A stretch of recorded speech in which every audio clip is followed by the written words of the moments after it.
Bismillahirrahmanirrahim. Assalamualaikum warahmatullahi wabarakatuh.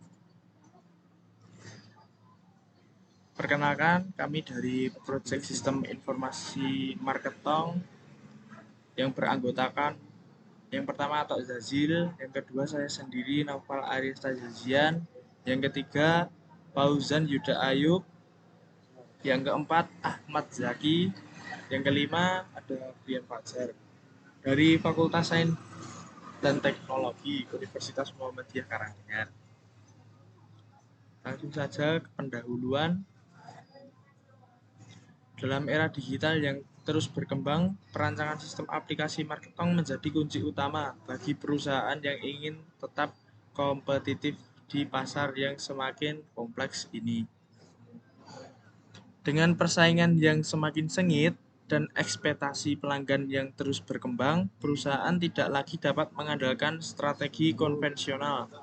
Mereka perlu melihat ke arah solusi teknologi yang inovatif untuk memenuhi kebutuhan pasar yang dinamis.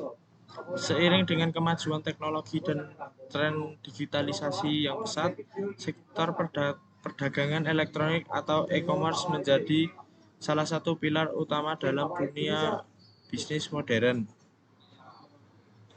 Keberadaan e-commerce memberikan peluang besar bagi bisnis untuk mencapai yang lebih luas, meningkatkan efisiensi operasional, dan memberikan pengalaman berbelanja yang lebih nyaman bagi konsumen. Langsung untuk yang kedua, yaitu metode yang dijelaskan oleh Mas Zaki. Ya, saya di sini akan menjelaskan bab metode. Subbab yang pertama yaitu metode penelitian. Penelitian adalah kegiatan untuk memperoleh fakta-fakta atau prinsip-prinsip, baik kegiatan untuk penemuan, pengujian, atau pengembangan dari suatu pengetahuan dengan cara mengumpulkan, mencatat, dan menganalisa data yang dikerjakan secara sistematis berdasarkan ilmu pengetahuan metode ilmiah. Metode penelitian yang digunakan pada penelitian ini metode pengumpulan data. Metode yang digunakan dalam melaksanakan penelitian ini merupakan dasar penyusunan rancangan penelitian dan merupakan penjabaran dari metode ilmiah secara umum, di mana metode penelitian dijelaskan dari awal perencanaan hingga tercapainya tujuan penelitian. Desain penelitian.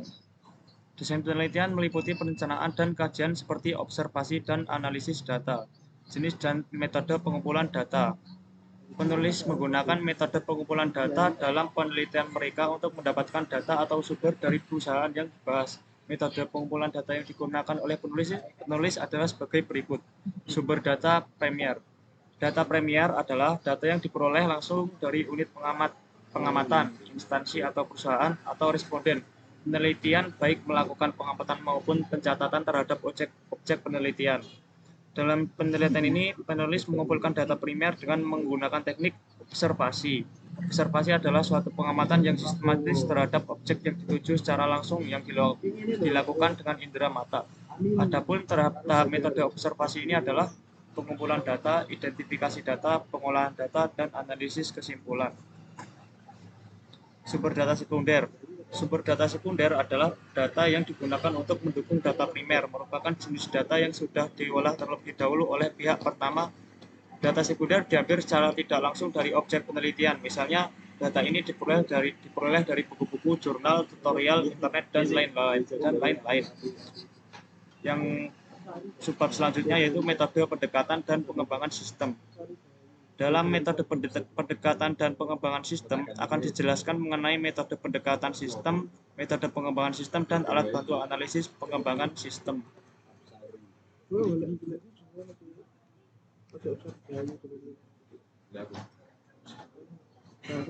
Metode pengembangan pendekatan. Ya, selanjutnya metode pendekatan sistem. Metode pendekatan yang digunakan penulis dalam melakukan penelitian ini adalah dengan menggunakan metode OOP. OOP merupakan metode yang berorientasi pada objek, adapun metode pendekatan sistem yang digunakan adalah metode UML. UML adalah bahasa untuk menspesifikasi, memvisualisasi, membangun, dan mendokumentasi. atau dihasilkan proses pembuatan perangkat lunak. Tersebut dapat berupa model, deskripsi, atau perangkat lunak dari sistem perangkat lunak, seperti pada pemodelan bisnis dan sistem non-perangkat lunak. Langsung saja, yang ketiga, hasil analisis perancangan. Perancangan sistem merupakan pelengkap dari analisis yang dituangkan ke dalam sebuah sistem yang utuh dengan tujuan mendapatkan sistem yang lebih baik. Sedangkan menurut MC Lut, perancangan sistem adalah penentuan proses dan data yang diperlukan oleh sebuah sistem yang baru. Rancangan sistem dibagi menjadi dua bagian, yaitu yang pertama sistem konspektual dan sistem fisik. Bagian ini membuat data-data hasil penelitian yang disajikan dalam bentuk deskripsi, tabel, grafik, maupun gambar. Perancangan sistem ini memberikan gambaran yang jelas tentang rancangan bangun yang terlibat dalam pembangunan sistem. Dalam penelitian ini menggunakan sistem Unified Modeling Language atau disingkat UML, di mana melibatkan beberapa alur perancangan sistem, di antaranya seperti gambar di samping. Yang selanjutnya activity diagram yang akan dijelaskan oleh rekan saya. Yang keempat, diskusi. Penelitian ini bertujuan untuk merancang dan mengimplementasikan sistem informasi web e-commerce yang efisien dan dapat memenuhi kebutuhan pengguna. Hasil penelitian menunjukkan bahwa desain sistem yang dikembangkan dapat berhasil memfasilitasi proses transaksi e-commerce dengan baik. Sistem informasi web e-commerce yang dirancang memiliki fitur-fitur yang sesuai dengan kebutuhan pasar dan pengguna. Keberhasilan implementasi sistem ini dapat diukur dari respon positif pengguna selama pengujian beta. Sebagian besar pengguna melaporkan bahwa mereka menemui kemudahan dalam navigasi proses pembelian yang lancar dan antarmuka yang bersahabat.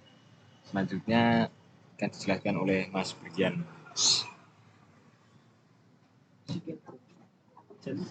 Selanjutnya, kesimpulan.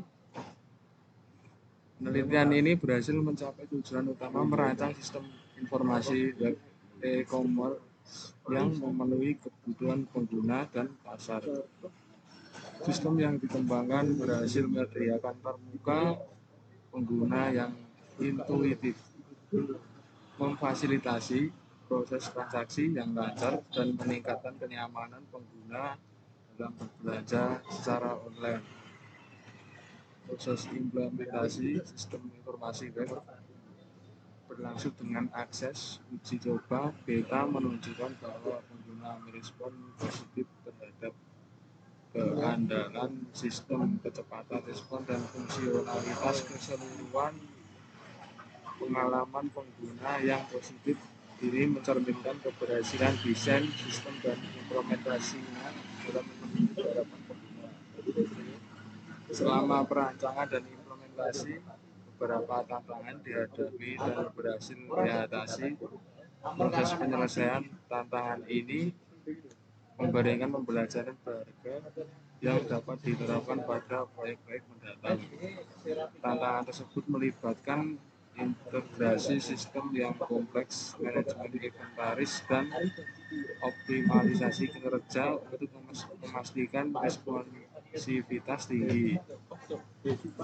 Meskipun sistem ini telah mencapai keberhasilan, terhadap ruang untuk pengembangan lebih lanjut. Saran untuk pengembangan selanjutnya melibatkan peningkatan fungsionalitas, integrasi teknologi terbaru, dan penambahan fitur-fitur inovatif dan untuk mempertahankan daya saing sistem di pasar e-commerce yang dinamis. Berikut daftar pustaka INF Gathering.